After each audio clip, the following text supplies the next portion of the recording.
Hello les loulous, c'est Mathéo d'Acné la Solution. On se retrouve aujourd'hui pour une nouvelle vidéo pour voir l'acné kystique ou microkystique. Donc qu'est-ce que c'est exactement? Donc il existe plusieurs formes d'acné plus ou moins sévères. Il est important de les distinguer pour pouvoir les traiter de façon efficace. Intéressons-nous ici à la forme dite microkystique et faisons le point sur ses caractéristiques. Ça arrive en plus. Malheureusement, l'acné kystique peut affecter n'importe qui. L'acné kystique ou l'acné nodulokystique est la forme la plus sévère de l'acné vulgaire. De profondes éruptions qui sont enflammées se développent sur le visage ou d'autres régions du corps. Les imperfections elles-mêmes peuvent devenir grandes. L'acné kystique est une cause de grande préoccupation car elle est plus grave que l'acné qui se produit habituellement. Les personnes souffrant de cette forme la plus sévère de l'acné ont de très grandes chances d'avoir des boutons remplis de pus sur leur visage, le dos et la poitrine. La peau montre également la présence de points noirs. Heureusement, les boutons sous la peau ne sont plus une maladie honteuse. Aujourd'hui, nombreux sont les patients atteints d'acné kystique qui cherchent de l'aide.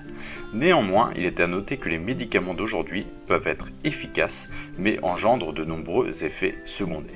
Il existe des astuces pour diminuer les éruptions de l'acné kystique et de l'éradiquer, ce que j'explique au sein de mon e-book et de mon coaching personnalisé. Les médicaments sont si forts et entraînent tellement d'effets non désirables qu'ils ne sont pas en vente libre. Sachez aussi qu'on peut essayer d'enrayer ce type d'acné à l'aide des antibiotiques. Malheureusement, à force d'abus, les bactéries sont devenues beaucoup plus résistantes aux antibiotiques, par conséquent, cela réduit leur efficacité. Ce type d'acné sévère se caractérise surtout lorsque des nodules et des kystes apparaissent en plus des autres lésions existantes et que ces nodules peuvent laisser des cicatrices importantes. Alors oui, il ne faut pas tarder à demander de l'aide, car des cicatrices disgracieuses peuvent pointer le bout de leur nez et peuvent mettre du temps à disparaître, voire ne pas disparaître du tout. Ce qu'il faut savoir, c'est que la peau est constituée de millions de pores, et nous avons un bouton quand un pore est bouché par des peaux mortes qui piègent les bactéries à l'intérieur des cellules. L'infection bactérienne est piégée dans la peau morte et le bouton devient rouge et enflé. Peu à peu, une grosse bosse rouge émerge de la peau, elle est remplie de pus et cela peut être très douloureux. Attention à ne pas vouloir à tout prix éclater le kyste car il se pourrait que vous ne fassiez que propager l'infection. Étant donné que quand le pus va éclater, l'infection va se propager aux autres pores. Il faut savoir que cette forme d'acné est si profonde sous la peau qu'elle se guérit très mal avec les médicaments.